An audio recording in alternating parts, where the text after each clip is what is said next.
OG Macro, hear the current state of the market and what you need to know. Silver is trading at $78 per ounce as I'm recording this on February 8th, 2026. 10 days ago, silver hit an all-time record of $121 per ounce. That's a 36% crash in just 10 days, the worst single-day drop since 1980. And here's what nobody is talking about. While paper silver crashed 36%, physical silver premiums exploded to 54%. American silver eagles are selling for $95 to $165 right now. That's up to a 110% premium over spot.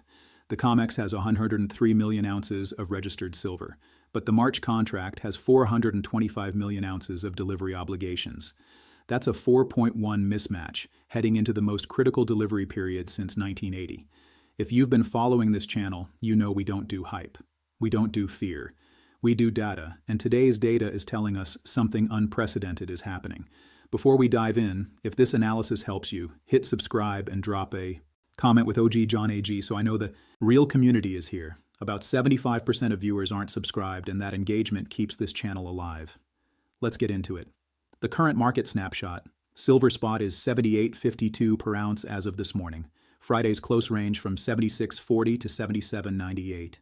This week alone, we saw silver trade between $63.90 and $92. That's a $28 range in 5 days. Implied volatility is now exceeding 100% annualized. That's Hunt Brothers' 1980 levels. Gold is around $4,263 per ounce, down about 15% from its $5,600 high. Silver fell 36%. That gives us a gold to silver ratio of 63 to 65.1. At the peak, that ratio was 30 to 1. It widened because silver always moves with more violence in both directions. Here's the critical disconnect. While Western paper crashed, Shanghai physical silver closed at $81.55 per ounce on February 6th. That's a $9.80 premium, 13.7% over Western spot. During the crash on February 2nd, that premium exploded to 29%. When you factor in China's 13% VAT for physical withdrawal, the effective wholesale premium hit 45.8%. Physical silver in China was trading at a 45% premium, while paper silver in New York was getting destroyed. Shanghai warehouse stocks have fallen to 423 tons, approaching decade lows. China implemented new silver export licensing on January 1st. Only 44 qualified companies can export silver from China. Now, this potentially affects 60 to 70% of global refined silver supplies. The market hasn't fully priced this in yet. What I told you was coming for those watching this channel. None of this is a surprise. I said watch Bitcoin. If it closes below $82,000, expect spillover selling. Bitcoin closed at $76,000 and crashed to $62 before bouncing to $71,458. I said if it tests $74,000, silver follows. That's exactly what happened. I discussed the 150 EMA on the hourly chart. When we were above $100, I said, if we close below that level, expect early 9s support. It played out. I warned about Fed chair impact potentially pushing below $86. That scenario played out too. The 150 EMA on the hourly is currently at 96. Some are calling this the bottom. I don't pick bottoms. No one does. What I can tell you is what the data shows and what levels matter. For the long-term stackers, about 70% of this channel are long-term physical holders. If that's you, this crash changes nothing. Silver has been in structural deficit for 5 consecutive years. The cumulative deficit is 820 to 900 million ounces, against annual production of just 813 to 830 million ounces. You can't fix this quickly because 70 to 80% of silver is a mining byproduct. Physical demand is extreme. The U.S. Mint paused sales. 2026 Silver Eagles aren't available yet, expected late February. APMEX's CEO says the market is under real strain. Dealers can't source metal. American Silver Eagles are $95 to $165. Normal. Premiums are $5 to $8. The exchange for physical spread widened to $110 per ounce from a 25-cent average. That's a 4 times increase, the clearest signal of physical tightness. If you're stacking physical, you're watching paper crash while dealers can't keep inventory and charge massive premiums. That's exactly what you want. The disconnect between paper and physical is widening. You're stacking more at lower paper prices while scarcity increases. For the short-term traders, for traders with leverage, this move hurt. A 36% crash with margins going from 11% to 18% across 6 CME hikes is a liquidation nightmare. I warned about overlever. If you didn't listen, this destroyed positions. Technical roadmap. Silver's daily RSI is 44 to 46 neutral. 2-hour RSI below 40 shows lingering bearish pressure. MACD at 896 is a buy signal. Williams %R at 100 signals deeply oversold. Key levels downside support at $72 to $73, then $69 to $70, then $64. Upside resistance at $81.30, then $85 to $88 with $92 as the gateway to the prior uptrend. Silver trades above its 50-day SMA at 75.65 but below the 20-day at 93. The 200-day SMA at 49.13 confirms the long-term bull trend is intact. COMEX open interest dropped to 143,180 contracts, down 8.6%. Open interest at multi-month lows signals capitulation, but the March contract still holds 80,500 to 85,000 contracts. That's 425 to 455 million ounces of delivery obligations. The COMEX delivery crisis. COMEX registered inventory is 103 million ounces, down 75% since 2020. January saw 45 million ounces withdrawn in 7 days. That's 26% of inventory in 1 week, 7 to 10 times historical averages. February deliveries through early February already hit 13.8 million ounces. In January, JP Morgan issued 99% of deliveries on a single day. When one bank issues 99% of deliveries, that's fragile market structure. March has 425 million ounces of obligations against 103 million available. Typically 2 to 5% of open interest results in delivery, but these aren't typical times. If 25% stands for delivery, that's 106 million ounces demanded against 103 million available. No room for error. Silver lease rates exploded from 0.3 to 0.5% to 8% annualized. That's a 16 times increase.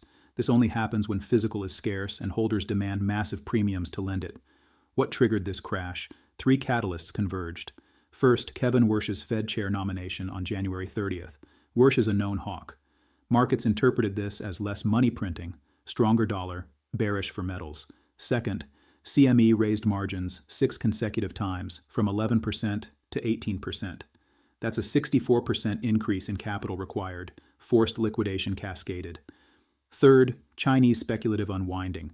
China's UBS SDIC Silver Fund hit 10% down limits for 5 sessions. Chinese retail speculation unwound, amplifying selling, but the macro backdrop hasn't changed. The Fed held rates at 3.50 to 3.75% on January 28th, with 2 dissents favoring cuts. Markets priced 58 basis points of cuts for 2026, first expected in June. Weak labor data supports easing. ADP payrolls at 22,000, JOLTS at 6.54 million, claims at 231,000. The DXY dollar is at 97.68, 68 down 9.58% year over year despite the war bounce. Structural drivers for metals, debt, deficits, and debasement are intact. This was a technical flush, not a fundamental breakdown. ETF flows and smart money SLV holds 525 million ounces, $44 billion in assets.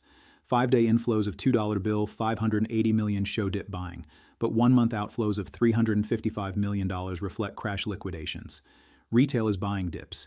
PSLV holds 214.7 million ounces, up from 204.5 million in November. They've accumulated 10 million ounces recently. SPAT doubled their equity program to $2 billion on January 20th to buy more physical. Combined major ETFs hold over 800 million ounces. Smart money used the crash to add exposure. What comes next? 3 factors determine silver's trajectory, all converging in March.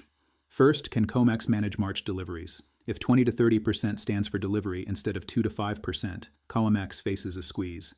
They'll either deliver metal that isn't there, cash settle, or declare force majeure.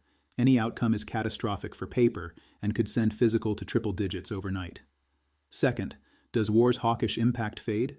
If weak economic data continues, rate cuts reassert themselves.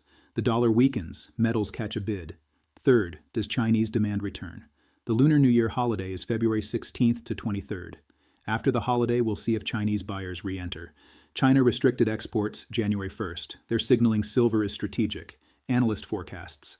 Bank of America sees fair value at $60 to $70. A Reuters poll of 30 analysts averages $79 to $50. UBS targets $100 by March. Citi Research projects $150 within 3 months. The range is enormous because outcome depends on whether this is fundamental breakdown or technical flush. The data says it's technical. The deficit is real. Physical demand is extreme. Comics inventory is low. China restricted exports. Those are facts. My take. I don't call bottoms or tops. I watch data. The physical market screams tightness. Shanghai premiums at 14 to 45%. Inventory down 75%. ETFs accumulating. Lease rates at 8%. Dealers unable to source. That's signal, not noise. The paper market just flushed. Open interest down 8.6%. Margins forced liquidation. Bitcoin correlation dragged silver down. That's technical, not fundamental. Tight physical plus cleaned out paper historically sets up explosive moves higher. March will tell us everything. I'm watching three things. Comps inventory and delivery notices. Shanghai premium staying above 10% and dollar shock Bitcoin. If the dollar rolls and Bitcoin stabilizes above $75,000, that's a green light. For stackers, nothing changes. You're stacking at discounted prices while scarcity increases. For traders, $72 to $73 support, $81 to $85 resistance. Above $85, we're back in the game. Below $69, we retest $64. Silver went from $30 in February 2025 to $120 in January 2026. That's 278% in under a year. It's now $78, still 144% higher year over year. Zoom out. We're in a massive bull market. The structural deficit is in year 5. China restricted exports. COMEX has lowest inventory in years heading into peak delivery. Physical premiums are extreme. These are facts. What happened was technical. Worse margins. Chinese liquidation. Technical events create opportunities. Fundamentals didn't change. March will be the most critical month for silver since 1980. Either COMEX delivers and we consolidate, or they can't and we explode. Watch the data. Manage risk. Don't get emotional. If this helped, hit subscribe and comment. OG, John AG. Share this with anyone who needs to understand what's really happening. The next 30 days will define this market for the decade. Stay sharp.